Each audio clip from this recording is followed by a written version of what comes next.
Once upon a time. I renamed it to Blazer Blaster. Blazer Blaster. Oh no. Alright. Ethan got ready for school. He jumped in his car, the Blazer Blaster, with everybody else. What? Where are you going? Oh, your fan. They all got in the car to head off to school. You all set? Alright.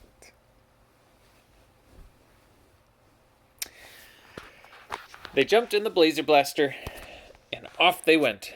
Bob welcomed them. Hello, children. Good morning, Bob, everybody said. Where are we off to today? School. It's still school. All right. I'll head there now. Bob drove them all the way to school.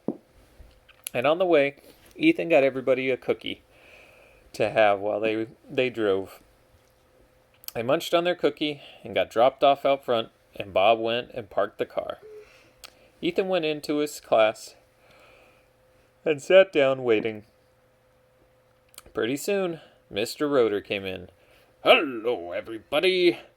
Good morning. Good morning, Mr. Rotor, everybody said. Well, we have a surprise for you today. Ooh, what's that? We're learning history.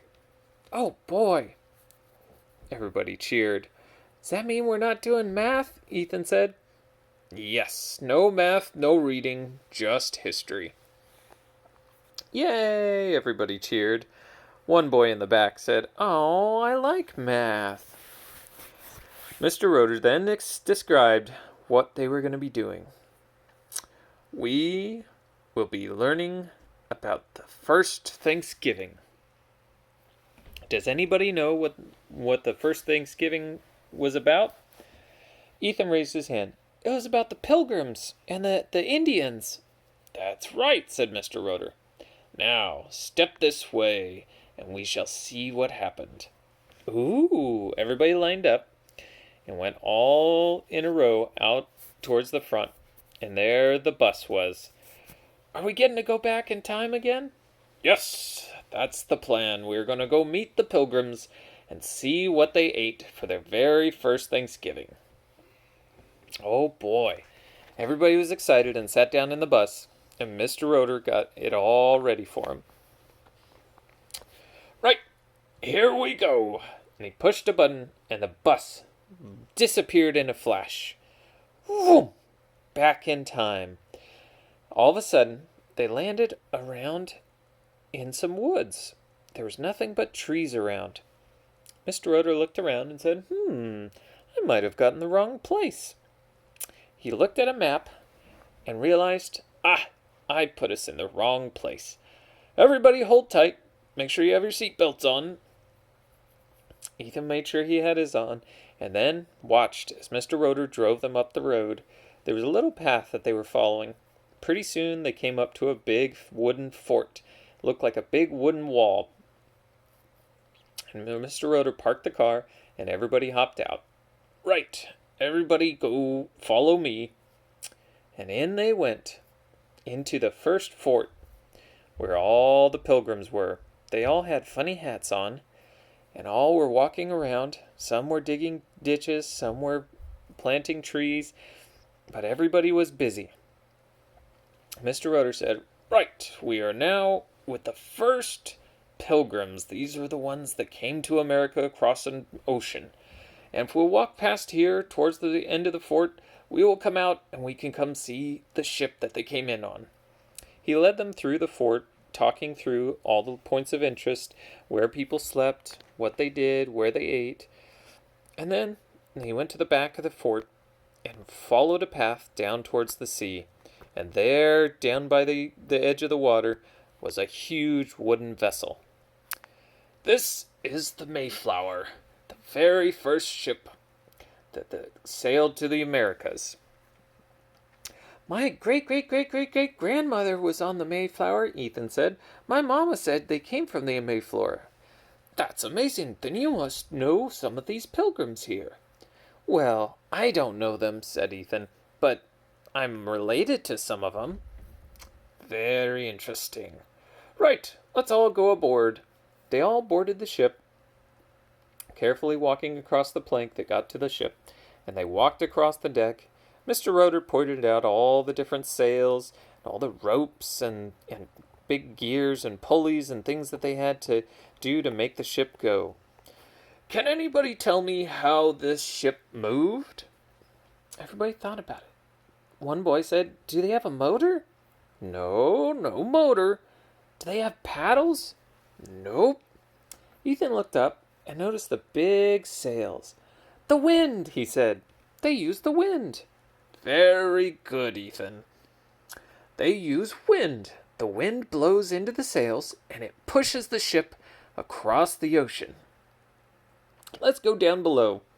Everybody went down below, and everybody was standing up, and Mr. Rotor said, now, it's fairly comfortable for you all to be able to stand up in this ship because you're a little shorter than me. But look at me. And everybody looked at him, and he was bent over. There was very low ceilings in a boat. Yes, there was not a lot of space on these boats, so yeah, you typically had to duck. And come this way, I'll show you where they slept. And he walked into a room, and all along the walls were hammocks, about 4 layers deep. So you had 4 people stacked on top of each other in hammocks. Everybody, ooh. Ethan said, I'd like to sleep in a hammock. Well, it'd be a little tight, but I think it would be a long voyage. Does anybody know how long it takes to get across the ocean? A week? Somebody said. Ethan said, a month? Somebody else said, a year? I think it was about 3 months to get across the ocean. Whoa. So it's not as much as a year. Not as much as a year, but that's a long time. Let's see. 3 months ago, it was 11, 10, 9, 8. It was August. It was still summer. It was still summer break 3 months ago. Whew. It'd be a long time. How much days would that be? 3 months would be 90 days or so. 90? Mm-hmm. Right. Come this way. And he led them down another set of stairs, down to the lower deck where they had all their food.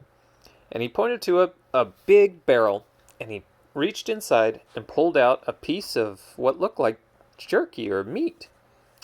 This is salted pork. They didn't have refrigerators back then, so they had to use salt to make sure food didn't go bad. Here, everybody take a bite. He peeled off a piece for everybody. Everybody put it in their mouth and, oh, so salty, they all said. Ethan said, I kind of like it. Most of the time they would cook this down and put it in with some water and maybe some potatoes or some other veggies, and they make a stew out of it. Sometimes you would eat it by itself, but the salt is what kept it from going bad and getting yucky. Right, let's go back up to the top and we'll see about the first Thanksgiving. He led them to the top of the ship and out back towards the fort, and they took them to the front of the gate where there were a few men standing there pointing. They looked out, and there were some Indians coming. They were carrying baskets of food, breads and meats and fruits. There, the pilgrims welcomed in the Indians, and they all sat down at a table together. They all ate and had drinks together and tried to talk, even though they didn't know the same language. Mr. Rotor said, it's getting late. We need to head on back. So he loaded them back into the bus. Everybody waved goodbye to the pilgrims, and off they went back towards the school. He pushed the button, and in a flash, poof, they were back in front of the school. They filed out, got their backpacks, and went to go wait in the car rider line. Bob pulled up a little bit after the bell rang, and they all hopped in the car and took him home. The end.